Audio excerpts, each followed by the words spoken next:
Si Joseph était une figure de Christ, il n'y a aucun doute à cela. Il était destiné comme Christ à arriver au trône. Mais il y a quelqu'un d'autre qui a aspiré à ce trône. Quelqu'un d'autre qui rendra les choses impossibles pour celui à qui est destiné ce trône.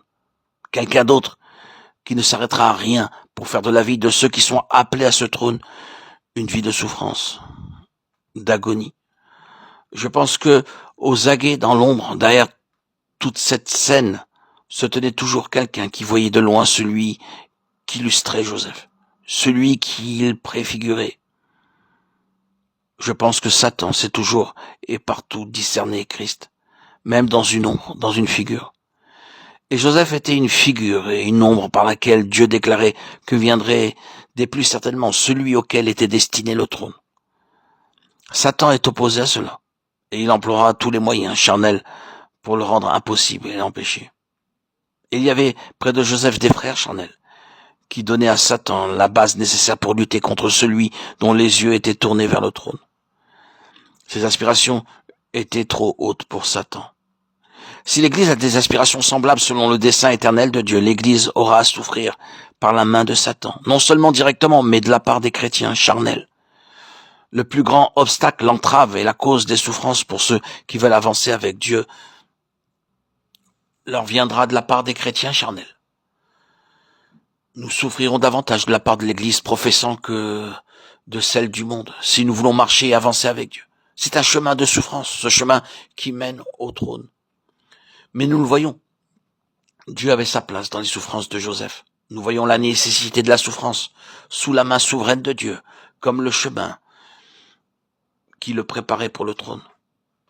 Nous régnerons si nous souffrons non pas par le simple fait de la souffrance, mais à cause de ce que la souffrance accomplit en nous. Les souffrances de Joseph accomplissent de grandes choses en le préparant pour le trône. Joseph devait apprendre à servir parce que le service est la marque du trône. Lorsque pour finir il arriva au trône, ce fut pour servir ses frères. Ne pensons pas à notre destinée éternelle comme à une simple vie de loisirs paresseux. Sa gloire sera le service. Ses serviteurs le serviront. Joseph dut apprendre le service, et il l'apprit à une rude école. La maison de Potiphar fut pour Joseph l'école où il apprit à être un serviteur. Ce fut pour lui une école très dure et difficile. Être un serviteur là, dans la maison d'un Égyptien, lui un enfant d'un prince avec Dieu, le fils du cœur d'Israël, qui apprend la soumission par le service dans la maison de Potiphar. Il est dépouillé de tout afin d'apprendre à régner et à avoir la plénitude, sans orgueil. Dépouillé pour être enrichi, humilié pour être exalté, servant dans l'humiliation pour servir dans l'exaltation. Les souffrances accomplissaient quelque chose. Nous ne pouvons pas reprendre toutes les souffrances de Joseph, mais elles nous sont montrées comme le chemin qui mène au trône.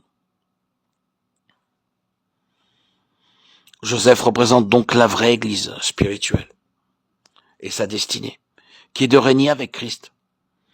Et pour le moment, le chemin qui l'amènera à cette position glorieuse, c'est le chemin de l'abaissement, de la souffrance, du mépris, de l'humiliation, et cela très largement par le moyen des éléments charnels qui se trouvent parmi le peuple de Dieu, de la part de ceux qui ne sont pas spirituels. Que pouvons-nous dire de plus? Nous avons atteint le but lorsque nous sommes arrivés au trône. Nous voyons le chemin de la vie. Nous voyons l'accomplissement de la vie.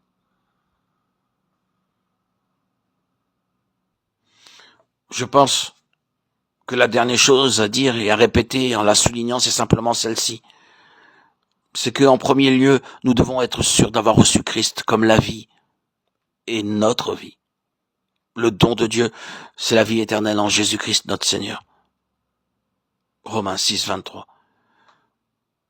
Sûr d'avoir reçu le don et ensuite, à mesure que nous avançons, nous souvenir de l'exhortation. Saisis la vie éternelle, 1 Timothée 6, 12. Car il y a une opposition si cruelle et si terrible contre cette vie, qu'il nous serait facile à certains moments d'accepter la mort. J'entends littéralement. Il y a des périodes dans la vie des enfants de Dieu où Satan leur offre la mort et où il les pousse à désirer quitter cette scène, à accepter la fin de tout, à dire tout est fini et à demander au Seigneur de les faire sortir des choses parce qu'ils sont arrivés à un point de désespoir. Quelquefois, on en arrive là. Je ne sais si vous comprenez ce que je veux dire. Satan ne se laisse arrêter par rien. Il amène les enfants de Dieu dans un état de dépression et il veut leur faire accepter la mort.